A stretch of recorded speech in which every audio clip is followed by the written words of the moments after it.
Yes. Welcome, everybody. This is the Rotary eClub of Silicon Valley. Every week, we try to bring you stories that will inspire you to see new possibilities for how you serve others, how you see the world around you, how you see possibilities for yourself. We're just going for everything.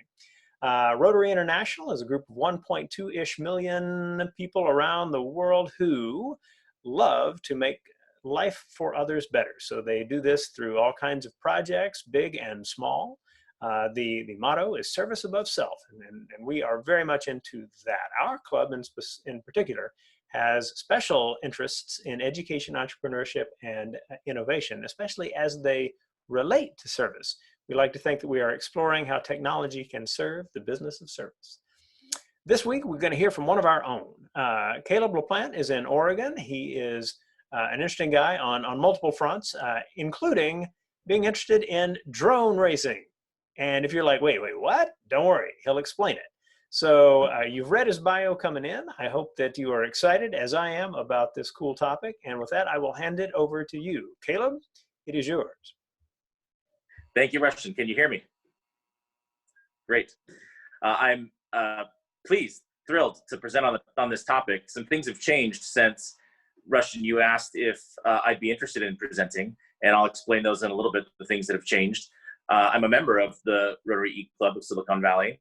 I'm the founder of this organization, Southern Oregon Air Academy, which is over 3 years old. It's been actually, the work has been going on for over 4 years before the incorporation.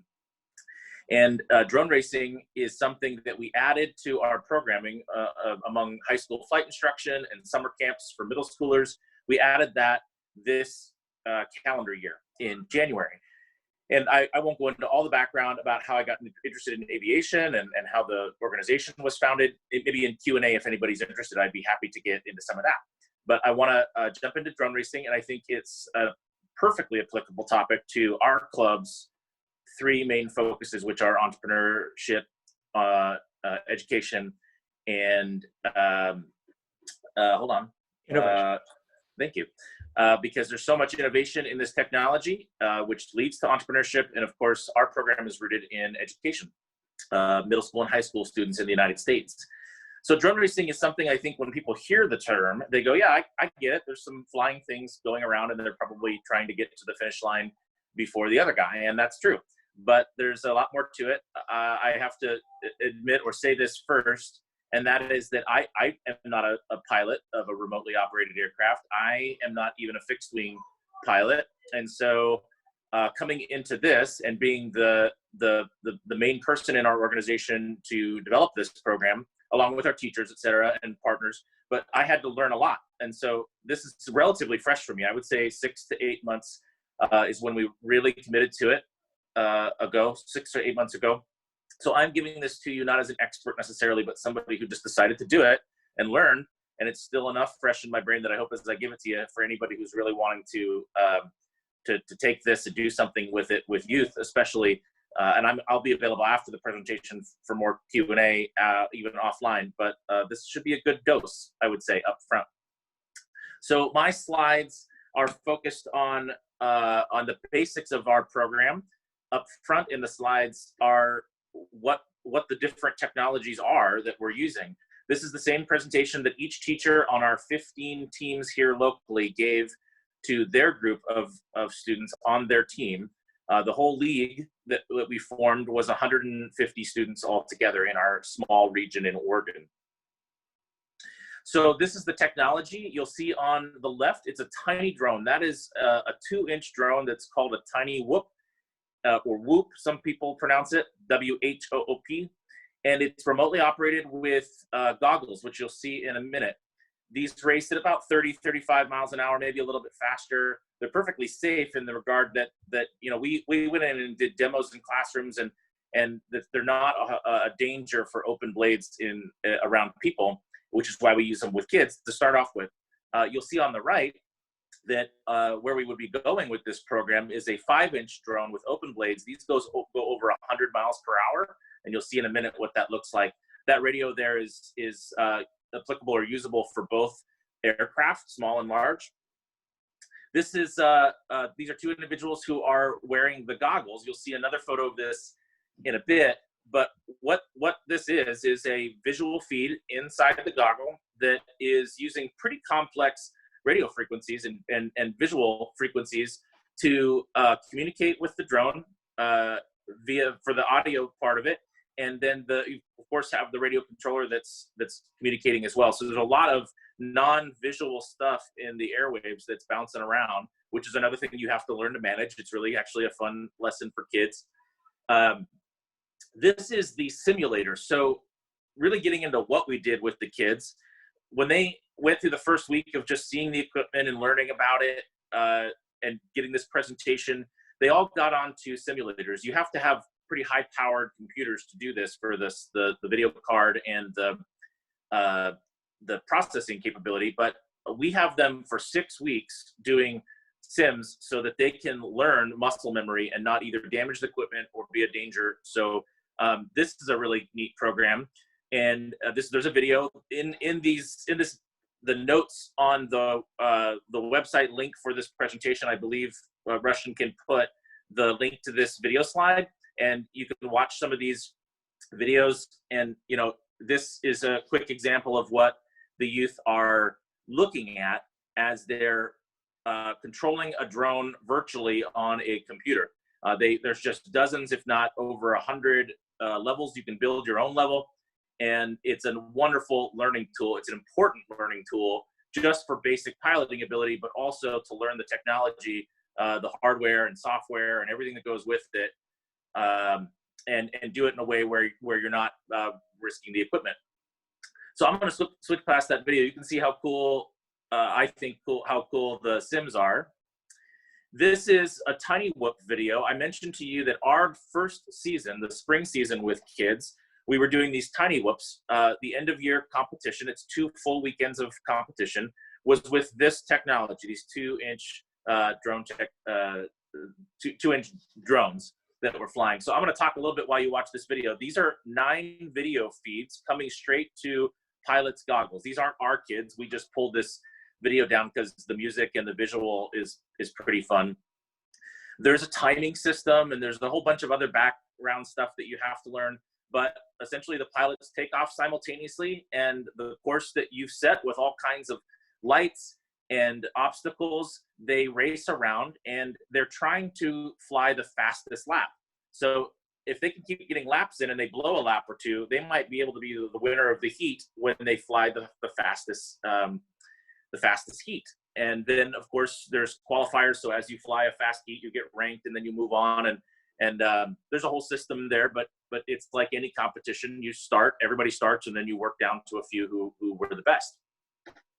So again, this video is available on the slides. You can watch it later. There's a lot of videos if you look up tiny whoops. Now, where this program was headed, I think, is the most important part of this presentation, because our organization focuses on, you can read our mission statement on the website. It's building educational opportunities around STEM, which is science, technology, engineering, math, that result in career pathways. We don't build the pathways, but we have programs that will link up with pathways for youth who want careers in engineering, science, tech, particularly as it relates to aviation. So once students have proven that they're responsible with the equipment and capable, our summer and our fall leagues would have been, before the world got upended here recently. Our programs are on complete hold, but the plan was to take our students over the summer. We have a facility, a 10,000 square foot educational facility, and they were going to spend 1 day a week learning the 5-inch drones, which I should really be playing this while I'm talking. This technology, the 100-mile-an-hour technology, is what students would be working toward. There's a little bit of an intro here on careers with drones, and I'm not going to play that part, but here's what drone racing looks like at 100 miles an hour with top-level pilots. You can get a feel for the goggles. Hopefully this video isn't too choppy in our Zoom call. What you're seeing right here is what the best pilots in the world fly at. There's one league in particular called Multi-GP that is the most well-known and largest league by far around the world. But there are smaller leagues in certain countries and certain regions, but this is what they're doing. This video is both a combination of real life and VR or virtual on the computer. So this is an absolutely incredible video. If you were able to watch it with sound and listen to the pilots, it's a super fun video. But that's drone racing. And for the sake of time, I'm going to move on a bit, but maybe we'll have time to come back and I can play some of this while we're doing Q&A. We'll see. So I'm just going to, this may not be applicable to everyone's interest in the sport, but I think it's useful because where we came from this, where we came from in building this was from an organizational standpoint and something that we could integrate into schools. It wasn't just you come to us, we went to you. The teachers in schools were conducting this activity after school. And this is the timeline. I've already mentioned some of this. We had pilots who were, I wouldn't call them professional because they're not paid, but we had pilots from all over the Northwest of the United States come throughout our program as long as it lasted, and they would work with the kids. We actually had a race in our community where kids got to come out and see these pilots fly at the highest, I think, the highest levels of proficiency you'll find in our region. This was just the timeline. We were going to have a couple of weekends of qualifying, finals, and then we had an exhibition race in the downtown portion of our community on a Saturday morning to show off all of their skills. It was going to be a great season. I think our kids can pick up with it again, but we'll just have to see how things work for funding, etc. This is where we were going with it. The largest drone competition on the West Coast is just an hour from us. It's head and shoulders above size-wise any other competition, so we were very fortunate to have that. We were going to send our kids in the summer with their 5-inch 100-mile-an-hour drones. And I don't know that we would have had students getting there the first year, but the national championships, regionals and nationals, are held every fall. And the last several national champions have all been teenagers. The hand-eye and the integration with the technology, the understanding of it, and just starting from a young age. I mean, I'm not a scientist to understand exactly why this is happening, but they're young and they're incredibly talented, extraordinarily, like unbelievably when you watch their piloting. So we really were encouraging our students to commit to this, and those who got good at it might have had a chance to move along to the national, regionals and nationals of multi-GP. These are the schools. One thing that would be interesting for somebody who was considering this program, we didn't just go after schools. Civil Air Patrol in the United States is a very well-established program for youth. It's an auxiliary of the Air Force. We had a team with them.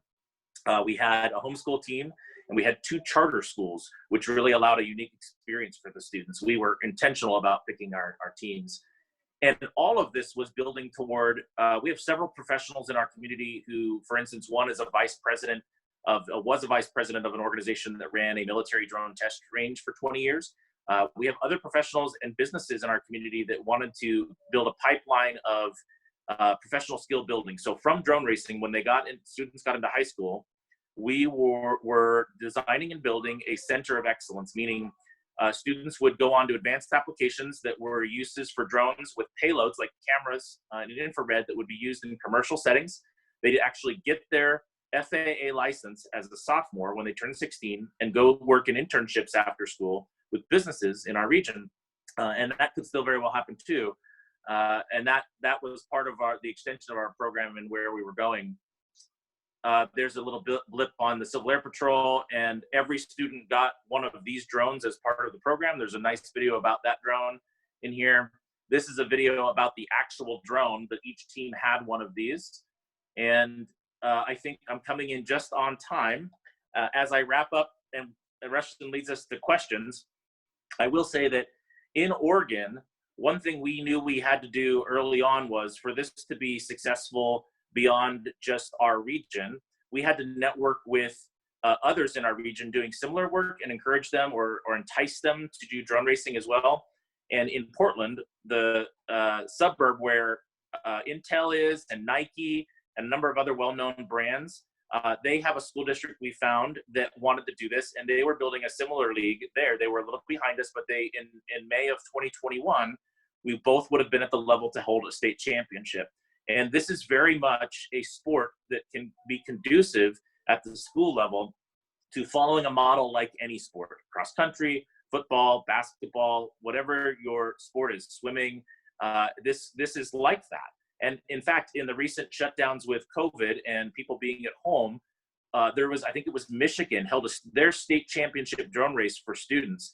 and they did it all virtually, and they crowned a champion while everybody was home on their computers. Now, those students had to have those capable computers at home that were processing speed and video cards capable. But anyway, that's something that I think should be explored. And when students are feeling a sense of accomplishment and your community is proud of your team, there's so many more elements to this beyond just the technological proficiency. I hope that was useful information, and I know we'll probably get into some questions here too. Absolutely, very cool stuff, Caleb. Before we move to all our questions, do you want to go back to one of the videos that you wanted to maybe get a few seconds worth of before we go back to kind of everybody's pictures? I mean, you could certainly share that first, and then that would minimize the number of changes. Russian, I couldn't hear you. Do you have me on mute? No. Can you hear me now? Okay, I can hear you now. All right, can you hear me? So yeah. So do you want to go back and play one of the videos that you skipped over, just to give a sense of that before we switch over to questions? Yeah. Or play a portion of one of these videos anyway. This video here is just a little over 2 minutes, if that seems like an acceptable amount of time. Yeah, show us part of it. Okay. Oh, and you know what? I don't think we're going to have sound, are we? No. And this was one that we got a little bit of, I think, during the presentation. Let me fast forward to that. Well, what other video besides this one? This is the best one for showing the penultimate experience in drone racing. But if there was another video like the tiny drones, or I'm trying to think what else I had in here, then we could jump to one of those. This one just usually is the most captivating for folks. Well, we'll also make that video available to people so that they can watch it after they finish watching this recording. So okay, it is good fun to see the variety of equipment, though, that they use as a part of this. Yeah, and everyone tailor makes their equipment for the most part. There are manufacturers who provide this, but then one of the parts where people geek out is they'll buy their own antennas, they'll take apart their equipment and rebuild it. In fact, the drones themselves, most of our pilots here locally, the adult pilots, 3D printed most of their equipment because they like to tailor make it and have it the way they want it. And they're building bigger, better, I should say better, more refined, faster, more proficient equipment because they're hands-on. It's not like you just get it off the shelf and you go. One more reason why it's an extraordinary learning opportunity as well. Very, very cool. Yeah, let's open it up for questions. Go ahead and stop sharing, and we'll come back to the group. With us today, we have got myself and Cecilia here in San Jose. Caleb, of course, is in Oregon, and Manu and team are in Germany. So very, very cool. I'd like to start with Manu's question. So Manu, go ahead and unmute and ask your question. Hi, can you hear me? Yes. Thanks. That was very impressive to see what you guys build up and how you continue to try to make that happen even during COVID. I have actually two questions. The first would be, based on your experience so far and what you've seen, is there a gender aspect to this if you work with schools? Do you see, because I mean, you were talking about STEM education and that's part of that issue to make girls interested. That would be the one. And the second is, besides STEM education, I assume there's going to be a drone based workforce that we're going to need in itself, right? People flying organs from one hospital to another and so on. And wouldn't that be part of such a concept to not only make them study STEM, but maybe even become drone pilots in these fields? Yes, two really useful questions, Manu, because it really, those two tap into things that I didn't cram into the 12 minutes, but I would have loved to talk about. So thanks for asking those two. The first on gender, there's other measures of STEM diversity in our community in rural Oregon. We have almost no racial diversity. It's all Caucasian or white American. And in Portland, though, where the Hillsborough School District is that I mentioned, there's all kinds of different folks. And Unfortunately, though, in every community, there's those who seem to have access readily, whether that be financial means or social access, and not. And so, even in our community, there's economic disadvantage or economic limitations. And so these are things that we consider. Our organization has those as part of our mission statement, and all the grants that we have drawn from that fund our work have some measure of that. Each one is a little different, but we have our own internal measurements and objectives, and we're measured outwardly as well. So you'll see in the videos, it's all male. At the end of that one video I mentioned, there's a couple of female pilots. Here's what we saw in real life. I think when we got the teachers' numbers back, in terms of applications, we had something like 30% female applicants, and each school largely made their own selections for the team, and I think it ended up being something like 22 or 23% were female when they determined the best candidates to be committed and be capable.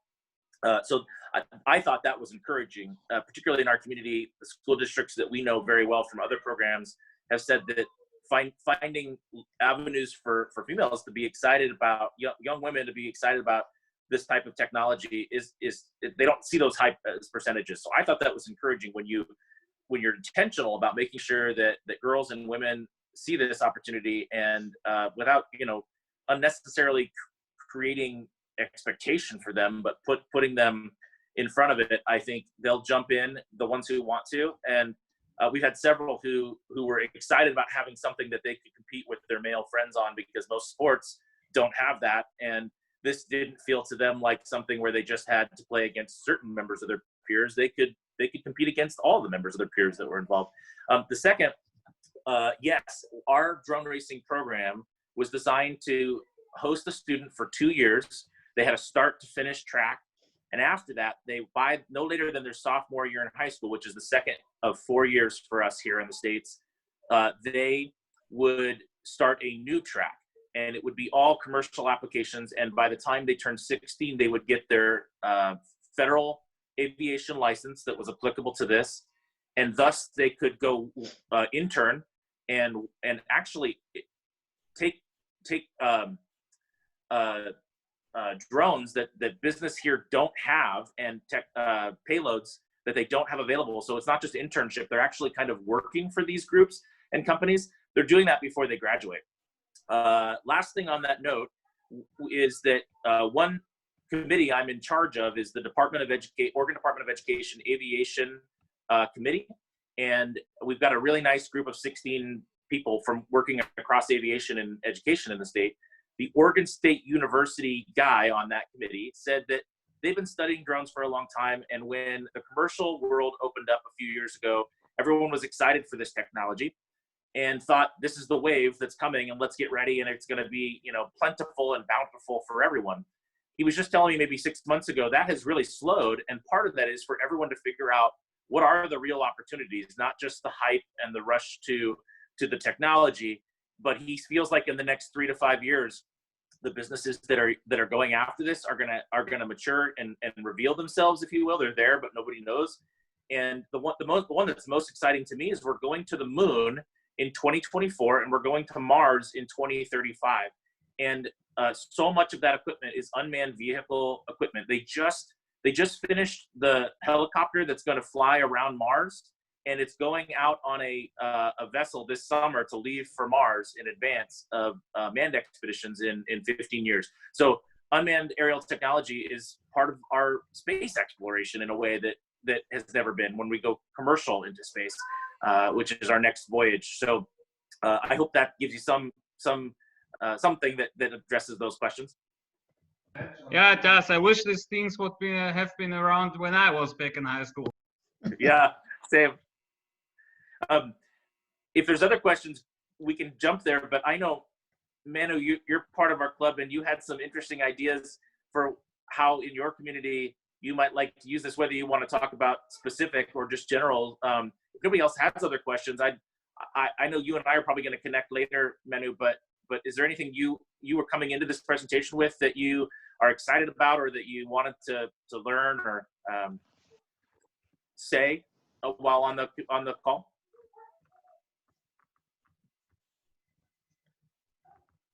That was directed at you, Manu. Anything, or Cecilia? I think you're on our call too. Any input from either of you? Yeah, we're going to catch up anyway, right? So. Oh yeah, yep. Oh, so I was just going to type my questions, but so my really two fairly simple questions is what is the size of these? Like if you just buy one that's in the box, so to speak, and how much do they cost? I guess the third question is, what kind of other equipment do you need to be able to use them? Remember that I'm not a pilot necessarily. I mean, I don't race, but I know I operate it. I'm just not a racing pilot yet. So this is all 6 or 8 months worth of information. I hope I get this right. I can say that the small drones that I showed early in the presentation are 2 inches. They go 30 something miles an hour. The 5-inch drones, the ones you saw going really fast at 100 miles an hour, there are larger sizes, but those are the 2 usual racing classes. The small drones might cost $100 or $200 for the drone itself.